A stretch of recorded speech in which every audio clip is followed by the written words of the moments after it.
Je commence par appliquer une crème bébé qui est un peu plus épaisse que la plupart des crèmes bébé. Je vais l'appliquer au centre du visage et où j'en ai besoin, puis l'estomper. Bien sûr, je vais aussi l'estomper avec mes doigts car c'est ma méthode préférée. Et maintenant, en utilisant un pinceau plus petit, je vais vraiment l'appliquer généreusement partout où j'ai des taches assez marquées, puis je vais simplement les couvrir et je vais aussi vraiment souligner fortement les lèvres et vous voulez juste estomper un peu les bords. Je vais aussi appliquer ceci dans le coin interne de mes yeux pour couvrir mes cernes marquées et obtenir le look souhaité. Ensuite, j'appliquerai un blush en daim. En utilisant un pinceau à blush, je vais l'appliquer le long de la mâchoire et sous les pommettes en m'assurant de bien estomper.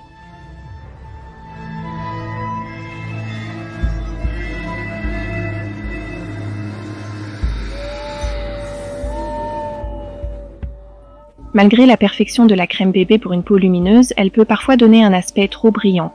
Pour un look mat, j'utiliserai de la poudre HD déjà appliquée sur le côté gauche du visage. Je vais maintenant l'appliquer sur le côté droit de mon visage et l'incorporer dans la peau. Pour mes sourcils, je vais utiliser le fard à paupières noires habituel et commencer par remplir les zones un peu clairsemées. Puis, je vérifie que le bord est bien net et pointu. Nous ne cherchons pas spécifiquement un sourcil doux pour ce look. Ça ne doit pas paraître trop dur, mais pas complètement naturel non plus. Remplissez toutes les zones clairsemées, surtout dans le coin interne. Vous voulez passer cette brosse vers le haut, puis essayez de brosser les poils des sourcils pour qu'ils aient une légère courbure. Pour les yeux, commencez par une base, ensuite revenons au fard à joues montré précédemment. Je vais utiliser cette belle couleur or rose et je vais l'appliquer sur toute la paupière. Appliquez cette couleur sur toute la paupière puis estompez-la avec un pinceau estompeur. Une fois que vous avez fait cela, nous allons passer à un fard à paupières marron et en commençant par le coin externe, nous allons vraiment dessiner un creux de paupière bien épais en l'amenant jusqu'au coin interne. Ensuite, créez un éclat sur le coin externe de l'œil. Commencez par la paupière inférieure puis dirigez-le vers le coin externe du sourcil. Enfin, remplissez l'espace entre les deux. Ensuite, estompez simplement les bords. Vous pouvez utiliser vos doigts. Vous pouvez utiliser ce pinceau ou vous pouvez utiliser un pinceau estompeur. J'utiliserai un pinceau estompeur car c'est bien plus simple. Une fois que vous l'avez estompé, vous voudrez peut-être le repasser pour vous assurer que les bords sont vraiment très nets et définis. En revenant à un fard à paupières noires, nous allons commencer à tracer l'œil depuis le coin interne et créer un trait, et nous allons créer un trait assez descendant. Il ne va pas du tout remonter.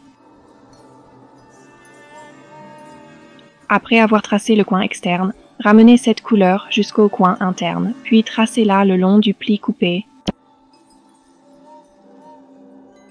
Sur la paupière inférieure, créez aussi un éclat en amenant la couleur jusqu'au centre et en la fondant dans les cils.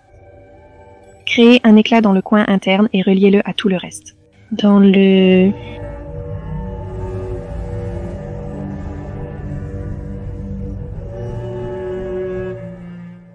Sur la ligne de flottaison, nous utiliserons un eyeliner violet, couleur traditionnellement associée à la fierté, donc j'ai pensé devoir l'inclure. Appliquez l'eyeliner noir le long de la ligne de flottaison. Ensuite, dans le coin interne de l'œil, utilisez un eyeliner blanc. Rapprochez-le au maximum de l'eyeliner noir, puis estompez-le légèrement. Et aussi dans le coin externe de l'œil, entre les deux eyeliners noirs.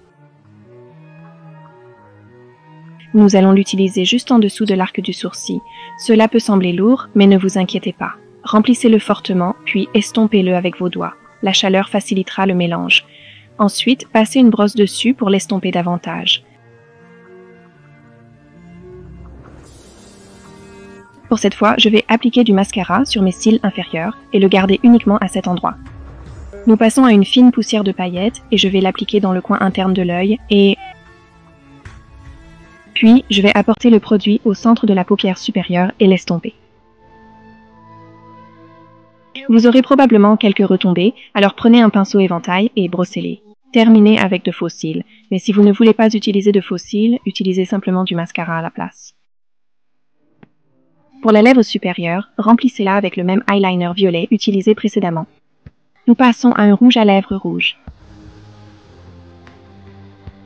Appliquez le produit sur la paupière inférieure et un peu sur la paupière supérieure, puis mélangez les deux avec un pinceau à lèvres. Pour obtenir plus de dégradé sur les lèvres, j'utiliserai un crayon pour les yeux noirs sur les coins extérieurs et le mélangerai avec un pinceau à lèvres. Pour rendre le maquillage encore plus intéressant, nous allons réutiliser la même poussière d'ombre à paupières que précédemment. Nous allons l'appliquer sur l'arc de Cupidon et aussi au centre de la lèvre inférieure et estomper cela.